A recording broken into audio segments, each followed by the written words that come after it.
Os vencedores do Prêmio Nobel de Física de 2022 passaram décadas estudando um fenômeno da teoria da mecânica quântica, o entrelaçamento quântico, que o gênio Albert Einstein questionou e descreveu como aterrorizante.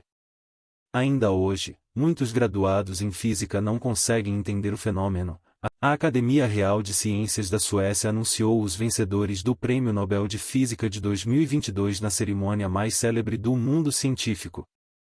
Os laureados foram os físicos John Clauser, Alan Aspect e Anton Zeilinger pela condução de experimentos inovadores usando estados quânticos emaranhados, onde duas partículas se comportam como uma única unidade. Para explicar esse conceito, precisamos voltar no tempo em algumas linhas, mais especificamente para o início do século XX. Uma das regras mais fundamentais da física, indiscutível desde que Einstein a estabeleceu pela primeira vez no ano miraculoso de 1905, por algum tempo, desde o desenvolvimento da mecânica quântica na década de 20 nas seguintes, essas regras, impostas pela natureza e descritas pela teoria da relatividade, foram acreditadas de terem sido subvertidas por uma outra propriedade natural de certas partículas no nosso universo, o emaranhamento quântico. Embora existam muitos quebra-cabeças na física quântica, que, por sinal, é notória por desafiar nossa intuição, conceitualmente, o emaranhamento quântico, também chamado de entrelaçamento quântico, é uma ideia relativamente simples. Podemos discutir esse conceito a partir de uma analogia comum, o lançamento de uma moeda para cima. Se você e uma outra pessoa pegarem uma moeda padrão de R$ 1 cada e arremessarem para cima, existe uma probabilidade igual para os dois lançamentos de que, ao cair, a moeda apresente 50% de chances para apresentar a face cara e 50% para a face coroa. Os resultados obtidos no seu lançamento e os resultados apresentados pela outra pessoa, embora apresentem as mesmas probabilidades, são inteiramente aleatórios, independentes e não correlacionados. Isto é, o fato de você obter cara ou coroa em nada implica no resultado do lançamento da segunda moeda. Mas, considere agora que essas moedas não sejam artefatos padrão comuns, mas sim moedas quânticas. Agora os lançamentos, agora não mais de um sistema clássico, mas de um sistema quântico, apresentam a probabilidade de que as moedas fiquem emaranhadas. Se este for o caso, cada lançamento ainda pode ter a chance de obter cara ou coroa em 50%, mas se você jogar sua moeda e ela cair na posição cara, por exemplo, você será instantaneamente capaz de prever com uma precisão superior a 50% o resultado do lançamento da outra pessoa.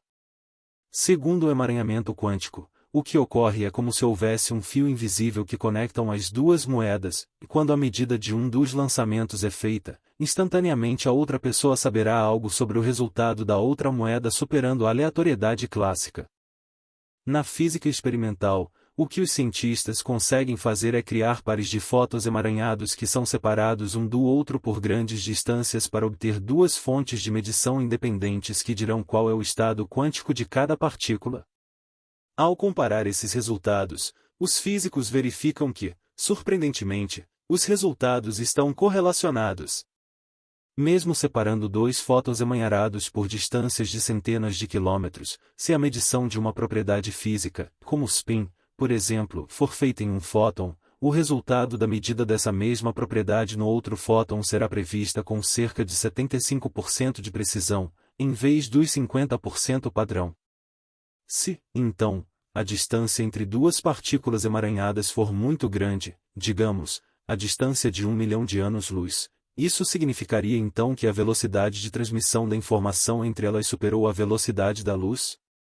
Não é bem assim. A verdade é que existem muitas sutilezas associadas a como o emaranhamento quântico realmente funciona na prática para serem expostas com exatidão e didatismo em poucas linhas. Mas, em resumo, uma de suas principais conclusões é esta: não há procedimento de medição que você seja possível de realizar para forçar um resultado específico ao mesmo tempo em que mantém o emaranhamento entre as partículas. Isto é, inevitavelmente, as medidas ainda contarão com um aspecto aleatório inerente ao processo. Isso implica que o resultado de qualquer medição quântica será inevitavelmente randômico que, por sua vez, impossibilita a transmissão de informação em velocidades superiores à da luz. Desse modo, a causalidade ainda é mantida e continua válida para o nosso universo.